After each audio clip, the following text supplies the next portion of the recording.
Welcome to the Money Savvy Parents podcast, the podcast for entrepreneurial parents to work towards becoming financially invincible to then pass that vital life skill down through the generations. I am your host, Laura, mother to 3 beautiful children and founder, financial strategist for Savvy Peacocks. Each week, we'll be delving into a new money topic to get you and your family more money savvy. Let's remove the taboo from money together.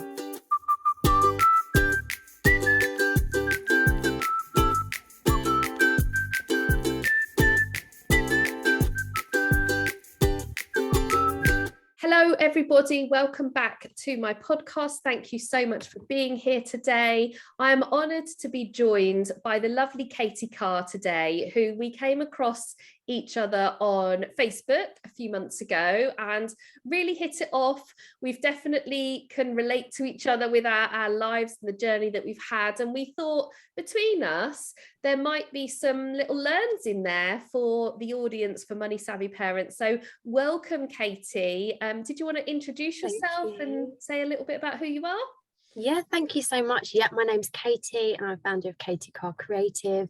I'm a copywriter and content creator, all things marketing, comms, graphic design. Yeah. Excellent. But you haven't always been that, have you, Katie? And I think this is where we've got something in common. So do you want to just share a little bit about how you got to the point of becoming a copywriter and content creator?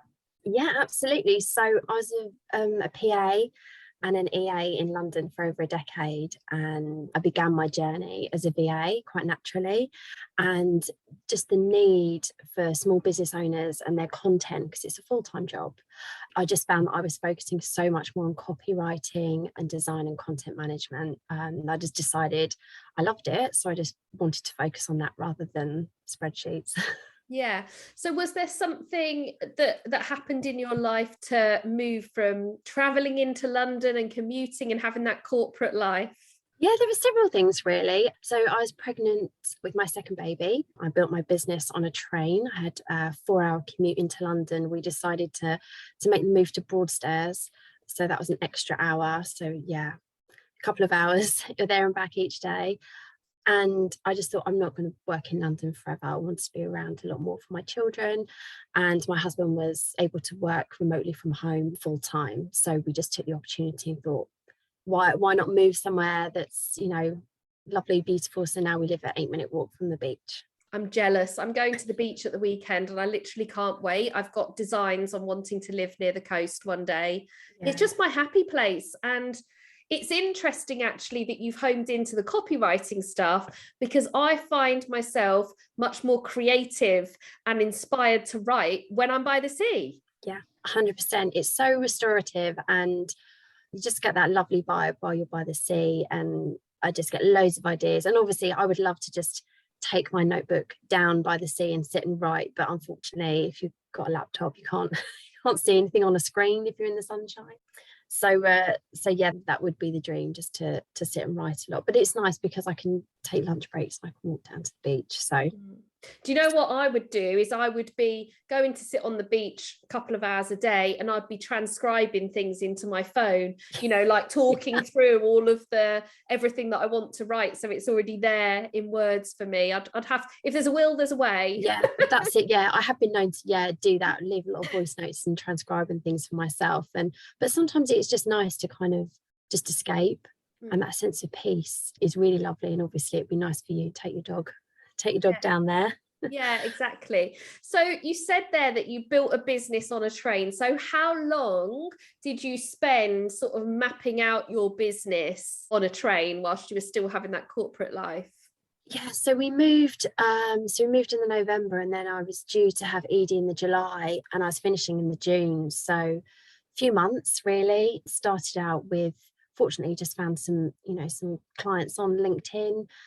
Just started very small, so I was just doing a few bits for them, and yeah, just started writing blogs, making notes, learning all about strategy and branding and all those kind of things on the train. And then when I did have some quiet moments at work, I would write blogs and things. So yeah, it just kind of picked up from there really. And I just wanted to kind of move away from that that pigeonhole, that rigid structure when you work in an office, and having that job description, and then just kind of like the annual reviews and things like that, just the office politics. It's just not into that anymore. I just really wanted to escape that kind of corporate life and the pressure as well. Yeah.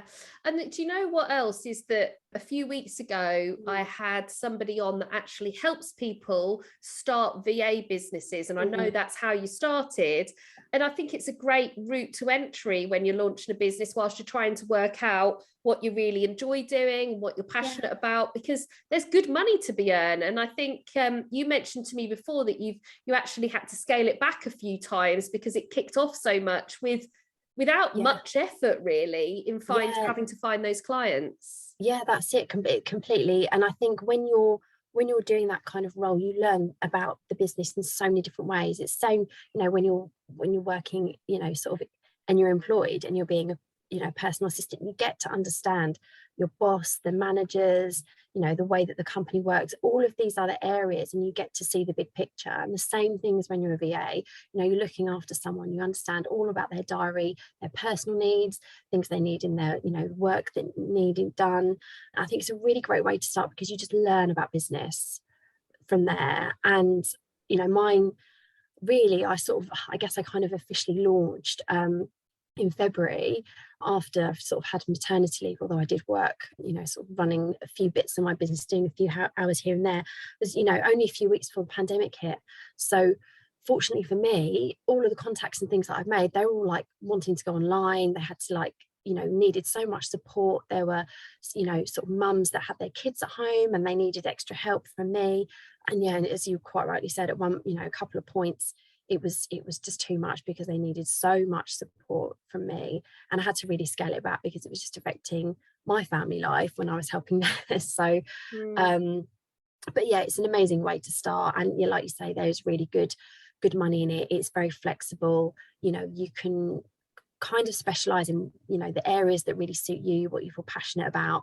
And and it's a nice thing, because I think when you work from home and you have your own business, you kind of like, you need that network, and it's so nice to work with somebody. And quite often, especially if you're a freelance, you don't feel like you're working for them, you kind of feel like you're working with them in that situation. So again, it's just such a nice step away from corporate or an employed environment, when you then just feel like you're working as a team with somebody, even though you've probably never met them. Yeah. And what were the warning signs for you when you mentioned about like having to scale back and it was starting to have an effect on your personal life? Because the reason I ask this is some people don't read the warning signs, and you were very clever to be able to notice that and scale back, and other people would get to burnout before they realize that. So what were some of the warning signs?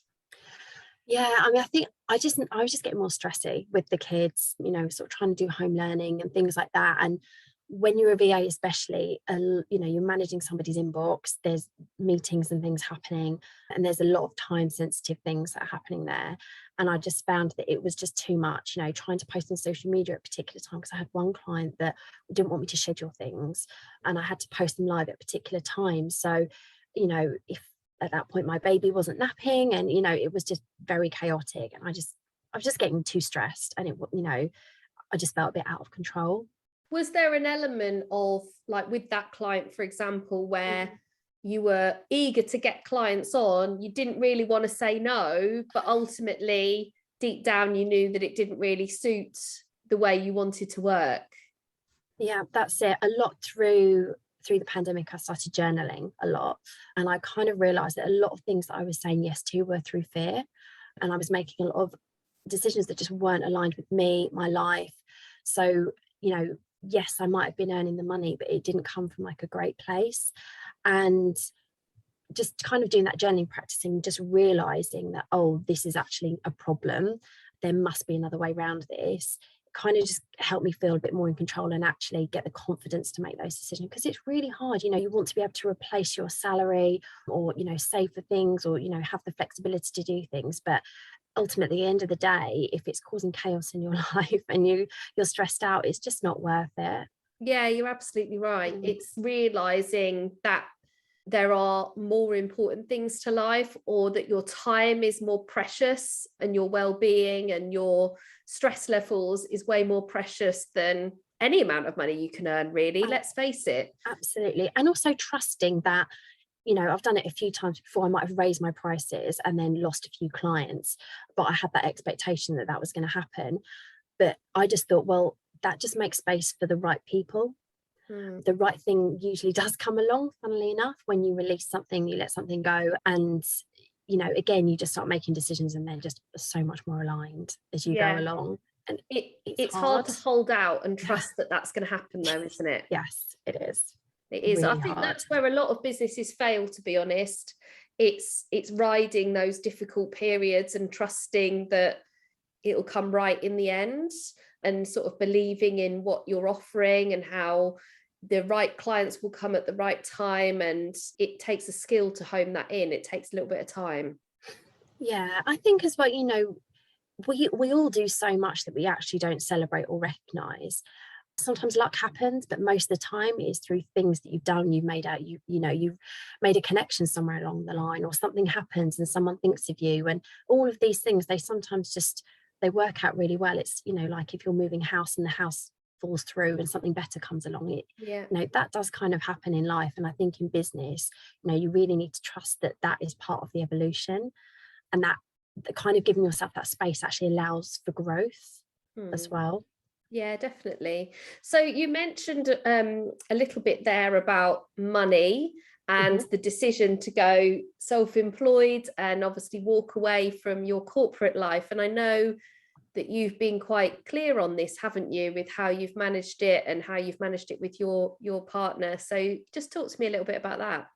Yeah, I mean, that was really scary, walking away from benefits. I worked in financial services since I was 18, so I had a great pension, dental, life insurance, all kinds of different covers. And walking away from that was terrifying, and thinking I've got to manage my own accounts. And there's so many different ways. And I think it's great if you know somebody or can speak to someone who's either an accountant or specializes in finances to work out, because quite often when you have your own business, the biggest question is, what should I charge for this? So then you start comparing yourself to loads of other businesses or people. And, at the end of the day, you've got to be able to pay for your child to be in nursery while you do that work. You've got to pay, and all of our bills and things have just increased. So quite a lot in groups, I'm seeing people asking the same question. And I think it was really interesting with me and my husband, sort of how we're going to do this, because we'd always contributed 50-50 up until I started working part-time after my first daughter. So for me, I always I always had savings. I always wanted to be able to contribute to things. And it was a really weird time actually for us, because we did have to have a lot of conversations about money and how we're going to work through this. And there was a lot of guilt and probably shame around sort of what I was doing. And also it's very irregular. I mean, it's working out fine now, but for some people, they might earn an awful lot one month and then not a lot the next, especially, for example, my clients really are mums. So it goes very quiet around December while everyone's running around doing Christmas shopping and off with the kids. And then August is really quiet. So, you do kind of have to have that conversation with, your husband or your partner, and just, get comfortable and work out kind of what's important, what you need to pay for, what you want to cover, and how it's actually going to work. Because, I've had a career before I had children. So I feel like that sometimes actually makes it harder. Yeah, I definitely felt that, because I don't know why, and it's not right, but it happens. It seems to be that the mother is the one that ends up sort of parking their career, or maybe making a change to the way they work or the way they earn money. And I think that's what really important about why you work with mums specifically, because you can relate to them. You know that it is different when you're a working mum, and it is to being a working dad, whether we like it or not. It is the case. You mentioned a few things there that actually I was talking about on Clubhouse this morning, because I ran a room all around how to get your pricing right.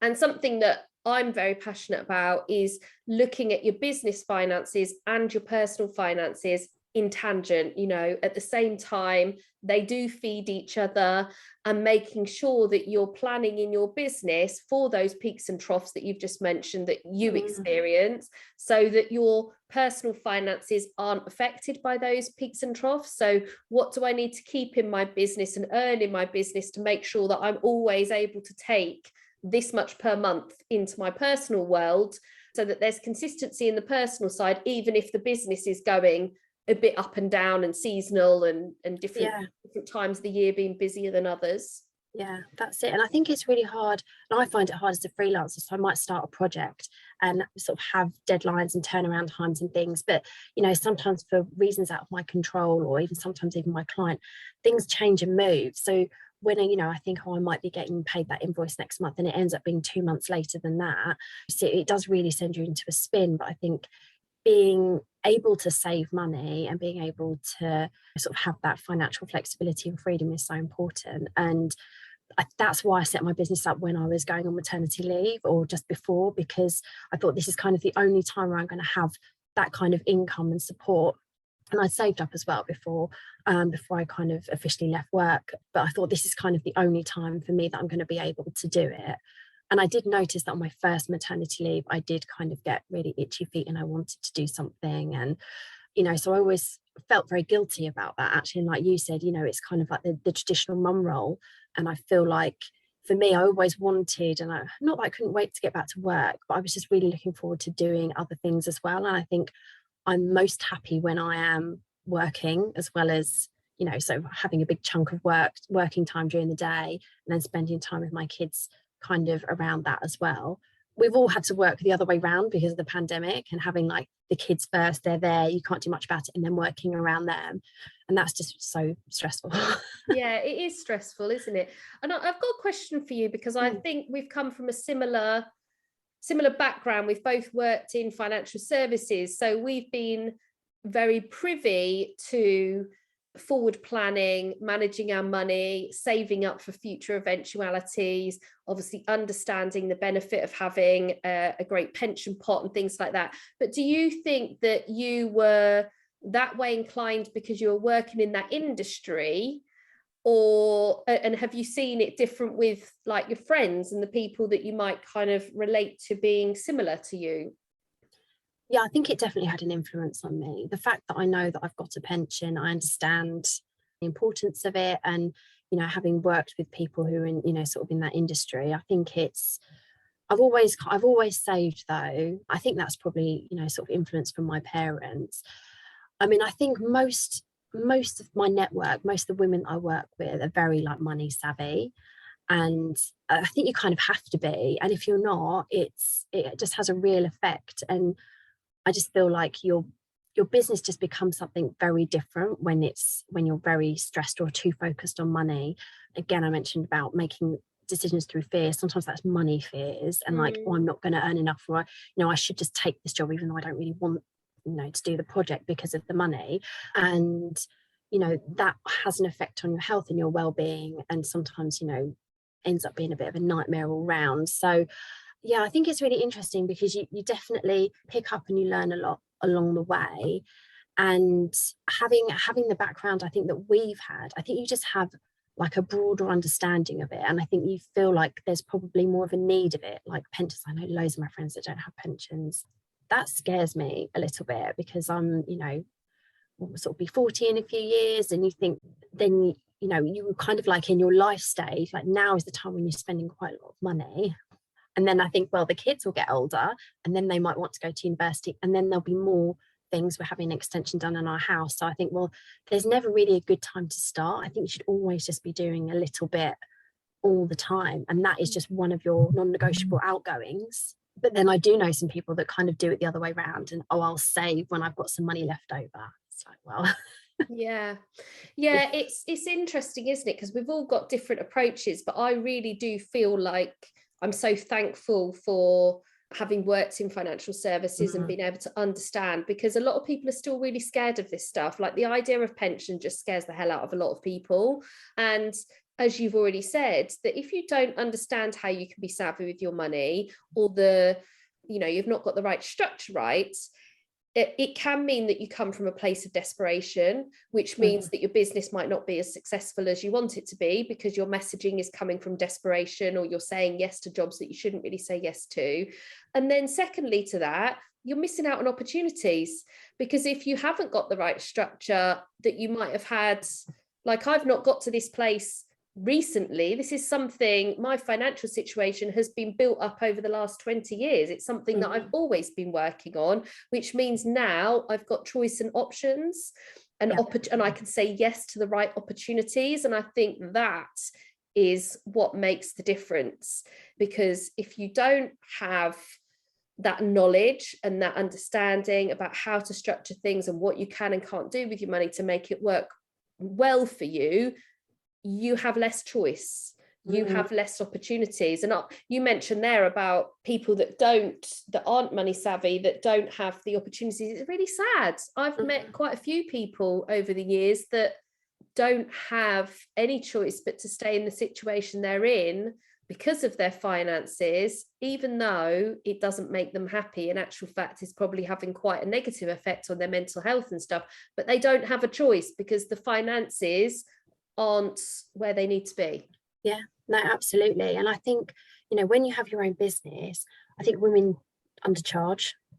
I think that can be quite a big thing, or feel bad about talking about money or having conversations about that, or even just being quite open and honest. It's either you have people saying, oh, I have 10k months, and talking, all about all of that. And then there are some women that are still really very much undercharging. And it's kind of getting to a place where you feel very comfortable. Like you say, you look at all your finances and your personal and your business, and also still having some money there to invest in yourself or in your business. I know one of my clients, she's not afraid of investing, but sometimes I feel like she needs a lot of guidance around where to invest to get the most out of it. And I'm always very open and honest with my clients. It's like, I would like to show you how to do certain things, so you feel more confident and comfortable with what you're doing, rather than reaching out for help. And obviously, if it's not in your zone of genius, but I will help people where they can, to a point where they can help themselves, because I feel like it's just getting to a place of confidence. And I don't know, they're just kind of like, they are just being more clever about where they're spending their money. And I'll be quite, I'm like referring people that I know, that I know, like, and trust, because I know that it's just, the online world is so saturated. And I think it's so brilliant how you've created this trusted network, because that's exactly what we need. Yeah. A load of professionals kind of coming together, helping each other out, whether it's picking someone's brains or actually working with them on a project. I think it's so important to have that. Yeah, so a few things off the back of that. Firstly, you mentioned about the 10k months and those people that shout about that. I don't know if you found this, but those people are the ones that aren't money savvy. They're the ones that don't have pensions, that don't know what they're planning for the future. They're living in the here and now. They haven't got goals for 10 or 15 years time. They're too busy with the here and now and the excitement of earning that high money and spending it, and being quite open about spending it. So, it might look quite appealing, that lifestyle, but it doesn't mean that that's necessarily a good thing, because it can have quite a negative effect on your relationship with money when you're earning that level. I was going to say, I just think on that as well, I think, again, this is like the Instagram thing, but there's so much you don't see behind it. It's like, we all know Beyonce earns a lot of money. She works really hard. She has a team of people to help her. It's not just you doing it on your own. I think a lot of people are kind of swept up in this, and they're trying to launch a course. They're trying to do this, and it's like boom, boom, boom. And then they just burn out because it's not sustainable. Like you say, it's not planning for the future. It's like very hard and fast. And that's not necessarily the best way to live your life and have this kind of business. Yeah, definitely. And then the other thing I just wanted to mention about was that you said there about how people can reinvest back in their business, and I think what you offer is an investment in people's business. So what would you say, when someone's paying you for your service, what are they buying aside from what you actually deliver? What are they investing in? Yeah, so I mean, there's lots of different ways that I can work with clients, whether it's just, copy editing some web copy on their website, or, sort of full on content management and brand strategy, business strategy, because, your communications is what I work on, and the content, that is the thing that's going out. I've worked with so many people that try and do it the other way around, and there's such a disconnect between the business strategy and what they're trying to say. And it just kind of doesn't flow. The message doesn't work. There's a problem there. They're looking too close, into, I don't know, maybe the next launch, and they need a lot of things. So what I will come in and help do is just connect those dots and just make sure that what they're putting out there is really aligned with what they want long term. Is that fitting in with their life? Is that even doable? Is the business strategy just working and taking them to the right place? And therefore the communications, when that is reached out, whether it's on Instagram, whether it's sort of an email marketing newsletter, whether that's actually going to be feeding back into that business strategy and it's actually going to work. Because I did a period during lockdown where I was a social media manager, and it's just not a case of just putting stuff out there and broadcasting things. There's got to be like a plan behind it. So that's kind of what I will help create, like the whole plan, the strategy, and like a flow in the messaging. Trying to write odd bits of content and blogs and things, that's great, and I love doing that. But at the same time, I think maybe this is where like the personal assistant thing and the VA experience kind of comes in, because I like to kind of look after the whole thing and make sure that it flows and make sure that it works and it has purpose. Because otherwise you just think, you're paying someone to do that. If you don't get the results, then you feel like it's been a bad investment. But really, if there's disconnects in other areas, that's kind of where the money is leaking out. Quite often it might be that someone needs to just work with a business coach or a strategist or a consultant to get that and those foundations sorted. And then when you invest in Facebook ads expert, it's actually gonna earn you some money and it's actually going to work properly. Otherwise, if you just think, I need to do Facebook ads for this thing that I'm doing, and you start doing it, it might work for a bit, but then it then just stops and you get stuck in a rut. It doesn't flow. So I basically just kind of look after all of those different bits and pieces, really. I think it's such a valuable service though, because there is an art to it. Like you say, we could all set up websites, we could all write blogs, we could all write content. We're all passionate about what we do. But if it doesn't hit the right messaging and it doesn't have the right words in it and it's not positioned in the right way, it's a complete waste of time. And so I think that's what people buy when they work with you, on top of the fact that you can probably do it a hell of a lot quicker. Because I know me writing a blog post probably takes me a good few hours, and you could probably do one in half an hour. Yeah, but that's it, and the thing that people get most stuck on is their About Me page on their website. People were just, and I got stuck on my own. Writing about yourself is really hard. But I think, it's kind of like, and it feeds through into your branding and your messaging as well, because if you don't kind of understand yourself, and I think when you've come from that corporate background, you don't really know yourself in a business sense, and people still feel, like they've got to put out very kind of straight-laced kind of corporate stuff. So what I try and do is I just try and take the dryness out of it and put some personality in it, and try and write the way that somebody speaks and actually connect with their audience, their community, whoever it might be that's kind of getting that. And I do some design as well, and just kind of helping people to recognize and to like get a nice feeling, or the right people to get the nice feeling from businesses as well. Because again, it's like that confidence while I work with women, because I've been through that path and I understand how it can kind of be when you come out, from the corporate world, and you're not really sure, you don't want to put, have crazy hair color, or kind of like you just feel like it needs to be or look a certain way, when actually being yourself is the most powerful thing that you can do.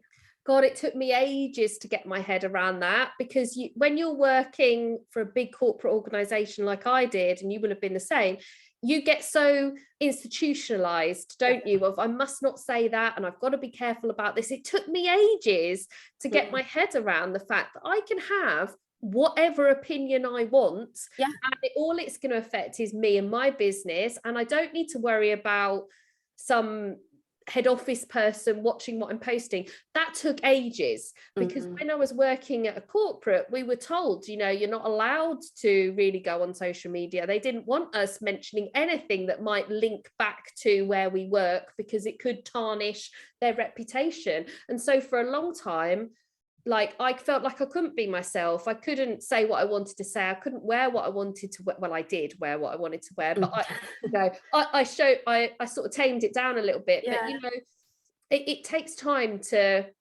sort of learn how to really embrace being you when you start a business, when you've worked for particularly a big organization, but I think when you've worked anywhere in the past. So Katie, thank you so much for everything you've shared. If anybody is listening and has been inspired by Katie's story, or can relate to her as a person, or is interested in working with her, please reach out. Katie, can you just share where people can find you and how you work with people, so they can have a think about whether that's something that they might benefit from? Yeah, so my website is katiecarcreative.co.uk. There's links on there for Instagram, because I'm on there quite a lot, and, you know, all my contact information on there.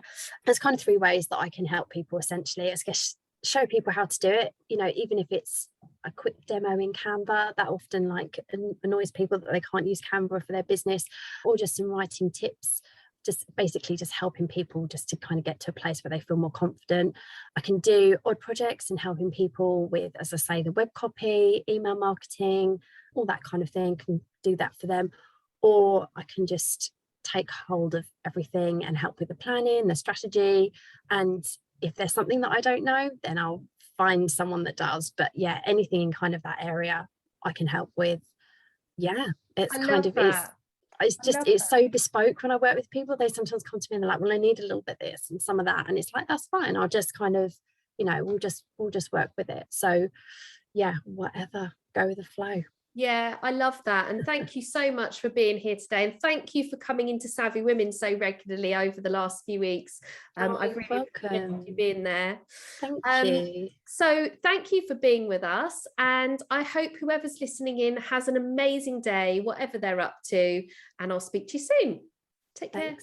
Thank you so much for listening to the Money Savvy Parents podcast. If you enjoyed today's episode, then please subscribe to be alerted to the new episodes. If you want to learn more about your relationship with money, then start off by taking my Money Languages quiz on my website, www.savvypeacocks.co.uk. Let's remove the taboo from money together.